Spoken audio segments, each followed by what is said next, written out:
साथियों, समझ में नहीं आता कि हमारे देश की सरकार को आखिर हो क्या गया है, क्यों हर एक वर्ग को परेशान किया जाता है, चाहे वो सरपंच हो, किसान हो, पहलवान हो, हर एक वर्ग को परेशान किया जा रहा है। मेरे साथ में आप देख सकते हैं जो थर्मल पावर प्लांट के जो कर्मचारी हैं वो धरने पर बैठे हुए हैं। बताना चाहूंगी 47 दिन से ये लगातार धरने पर बैठे हुए हैं और बताना चाहेंगे इनकी मांग क्या है कि इनको जो कौशल रोजगार योजना है उसके तहत इनका डाटा उसमें शामिल किया जाए। पहले तो सरकार के द्वारा इन्हें सपने दिखाए गए कि हम ठेकेदारी प्रथा को यहाँ से निकाल देंगे और वहीं जो कौशल रोजगार योजना है उसके तहत इनका डाटा उसमें डालेंगे, लेकिन सरकार के द्वारा कहीं ना कहीं अपने जो सरकार ने वादे किए हैं कहीं ना कहीं सरकार उनसे ही मुकरती हुई नजर आ रही है। तो साथियों, आप देख सकते हैं 47वां दिन है, फिर भी सरकार इन्हें नजरअंदाज कर रही है। सरकार भूल रही है कि ये मेरे देश के ही वो कर्मचारी है जिनके चलते लोगों को सुविधाएं होती हैं, लोग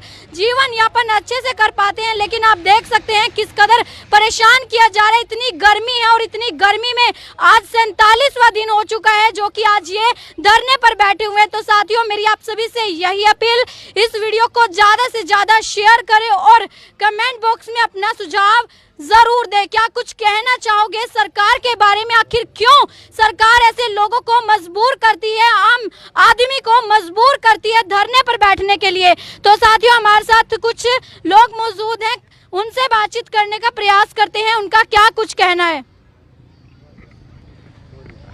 क्या नाम है सर आपका? मेरा नाम अंकुर राणा। अंकुर जी, क्या है 47 दिन हो गए हैं, सभी जो है गरीब परिवार से बिलोंग करते हैं कि किसी के घर में ये नहीं है कि फैक्ट्री चल रही है, कैसे गुजर बसर हो पाएगा? और सरकार जो है वो कान पे जू भी रेंगती हुई नजर नहीं आ रही है। बिल्कुल बिल्कुल, आज 47 दिन हो चुके हैं हमारे धरने को। ठीक है, मोहम्मद शाहीन MD थर्मल, ये IAS ऑफिसर है। अब ये किसने बनाया IAS ऑफिसर, कैसे बना IAS ऑफिसर? इसको ये नहीं दिख रहा कि भाई यमुनानगर और खिद्दड़ में लगभग 1500 आदमी 47 दिन से इतने बरान हो रहे हैं, इतने बेचारे मजबूर हो रहे हैं। आपका कहना जो नौकरी पे आ रहा है वो गरीब भी है, 2-4 अमीर होंगे, बाकी गरीब ही हैं सारे। ठीक है जी, जिनके यहाँ हमारे साथ और भी जो है पदाधिकारी मौजूद है। सर, क्या कहना चाहोगे? सर, मेरा नाम सतीश कुमार है जी, मैं 2006 से लगा हुआ हूँ और प्लम्बर का काम करता हूँ। साहब, हमने ठेकेदार ने हमारा अब तक बहुत शोषण किया है और हमने CM साहब ने घोषणा की थी कि हम ठेकेदारी ख़त्म करके एक कौशल निगम बनाएंगे जिससे कि ठेकेदारी को ख़त्म किया जाए। ये हमारे में एक किरण जागी थी, बल्कि CM ने हमारे साथ अच्छा व्यवहार किया है, क्योंकि कुछ तो कर दिए, कुछ हमारे किए नहीं। यही हमारे साथ ये प्लांट का जो चीफ साहब है, इसने भी कुछ एक को तो कर दिया, इसने भी हमारे साथ दोगला व्यवहार किया, टेक्निकल नहीं किए। क्या टेक्निकल वे नहीं है, टेक्निकल कमा के दे रहे इसको। और हमारे को 47 दिन हो गए आज बैठे हुए यहाँ पर, हमारे पास कोई किसी ने सुध नहीं ली हरियाणा सरकार ने, और हम यहाँ पर बैठे हैं। जब तक कब तक धरना रहेगा आपका? क्योंकि ये तो है नहीं कि आप लोगों की किसी की मील सिटी मार रही हो भाई, आप घर पे जो इनकम का साधन कोई और है, कमाने वाले आप हैं और जो परिवार है आपके ऊपर ही डिपेंड है। और कब तक बैठे रहो? कैसे परिवार का गुजर बसर कैसे होगा? साहब, परिवार का कर रहे जी, बस जैसे कहते बहुत तंगी में चल रहे साहब। हम हमारे पर ही है, पर सरकार तो नहीं सोच रही है हमारे साथ। ये थर्मल प्लांट के मैनेजमेंट नहीं सोच रही है कि इनके साथ क्या किया जाए जी। ये गलत रिपोर्ट देती है सरकार को कि ये है जी, और हमारे से ही ये चल रहा है जी। हम तो जब तक बैठे हैं, जब तक ये हमारे कौशल में नहीं किया जाता, और हमारे पास फोर्स नहीं है, क्योंकि ठेकेदार हमारे साथ इतना अन्याय करते हैं। जो हम जाएंगे तो ठेकेदार और हमारे साथ अन्याय करते हैं, बल्कि जो सैलरी हमारे को कम देते हैं ये उसके अनुसार। अब तक हमने सरकार के पास अपनी बातचीत रखी। आज से 5 दिन पहले जो हमारी भारतीय मजदूर संघ और अनुबंधित विद्युत कर्मचारी संघ की जो मीटिंग वहाँ पंचकुला में हुई थी, उसमें जो MD साहब के पास हमने अपने मांग पत्र रखे थे, कम से कम उसमें 10 मांगे थी हमारी, जिसमें से 7 से 8 मांग मान ली गई थी। तकरीबन 9 से 10 डिवीज़न जो हमारे बीच में आती हैं, उन्होंने इसको कौशल में डाल दिया था और कह दिया था कि इनका डाटा कौशल में चढ़ा दिया जाएगा। फिर उसके बाद जो 3 डिवीज़न बचती थी, उस 3 डिवीज़न के बीच में रखा था कि जब तक 3 महीने का टाइम मांगा था, 4 का कहा गया कि जब तक 3-4 महीने इनको निगम ग्रेड दिया जाएगा और 3 से 4 महीने के बीच में भी इनको भी कौशल में लिया जाएगा।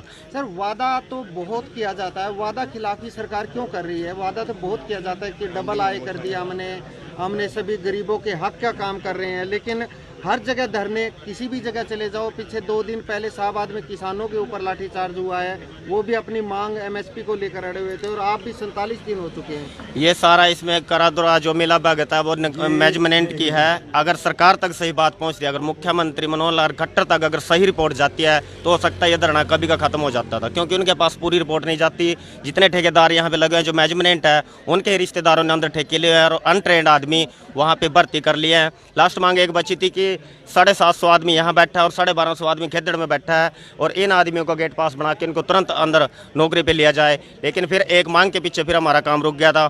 वो अपने जितने आदमी उन्होंने अंदर भर्ती करे हैं, बोले हम इसमें से कम आदमी लेंगे। अब अगर इसमें से कम आदमी चले जाएंगे तो धरना प्रदर्शन धरने का क्या फायदा है। तो मैं हमारी सोच यही कहती है कि मुख्यमंत्री तक अच्छी बात नहीं पहुंच रही है, पूरी बात नहीं रिपोर्ट जा रही है। अगर रिपोर्ट उनके पास पूरी जाती तो शायद ये धरना कभी का खत्म हो जाता। पीसी साहब को जो हमने ज्ञापन देने का काम किया था, वो ज्ञापन भी शायद मुख्यमंत्री तक पहुंच गया होगा, और तभी हमारे लिए शायद अभी फोन आया था कुछ अच्छी रिपोर्ट आ रही है, और शाम तक हो सकता है ये रिपोर्ट अच्छी आ जाए। क्योंकि मुख्यमंत्री, हम तो यही निवेदन करेंगे मुख्यमंत्री से, आज हमारी जो मीटिंग चल रही है, पदाधिकारी वहाँ पे बैठे हैं, कि जल्दी से जल्दी हमारी समस्या का समाधान कराया जाए। और जितने साथी हमारे बाहर बैठे हैं, चाहे वो खेदड़ है, पानीपत हो, यमुनानगर, इनको जल्दी से जल्दी गेट पास बना करके अंदर किया जाए। रोज जो है थर्मल प्लांट में भी करोड़ों का नुकसान हो रहा है, तो वो भरपाई ना, वो नुकसान हो रहा है, और साथ में आप लोगों को सैलरी का नुकसान हो रहा है, तो डबल नुकसान है। फिर भी सरकार क्यों नहीं जाग रही है?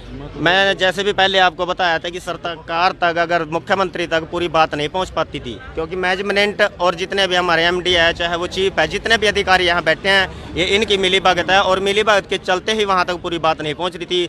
और 2 दिन का जो हमारे को टाइम दिया गया था, आज वो वार्ता वहाँ पे चल रहा है। हो सकता है मुख्यमंत्री जी आज उस जो मांग पत्र हमारा था उस पर सिग्नेचर करवा करके और जल्द ही साथियों को अंदर कराने का काम करेंगे। अपने जो हमारी मैनेजमेंट है, उनकी जो है अटैचियाँ खाली हो जाएंगी।